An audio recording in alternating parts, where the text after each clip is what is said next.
लवकर जर use margin आणि फ्री मार्जिन मधला डिफरन्स नाही समजला तर फॉरेक्समध्ये तुमचं अकाउंट गेलं समजा. फॉरेक्स ट्रेडिंगमध्ये खूप मोठं लॉस होईल. मार्जिन नक्की इम्पॉर्टंट का आहे? मार्जिनमुळेच तुम्हाला हे समजणार आहे की अजून तुम्ही किती ट्रेड ओपन करू शकता.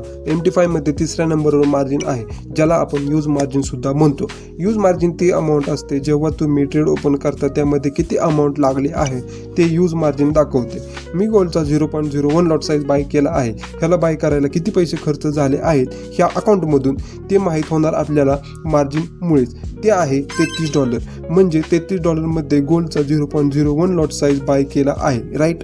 त्याच्या खाली जे फ्री मार्जिन आहे ते ही अमाऊंट आहे जी त्या अकाउंटमध्ये शिल्लक आहे. ह्या अमाऊंटमध्ये मी अजून लॉट बाय करू शकतो. $100च्या अकाउंटमध्ये मी किती लॉट बाय करू शकतो? तुम्ही म्हणसाल 0.03, पण असं नाहीये. इथं पंगा होतो लिव्हरेजचा. लिव्हरेज म्हणजे काय नेक्स्ट व्हिडिओमध्ये समजतात. तोपर्यंत व्हॉट इज मार्जिन ही इन डिटेल व्हिडिओ मी आपल्या YouTube चॅनलवर टाकलेली आहे. नेक्स्ट व्हिडिओसाठी लाईक, शेअर, सबस्क्राईब करा. भेटूयात नेक्स्ट व्हिडिओमध्ये.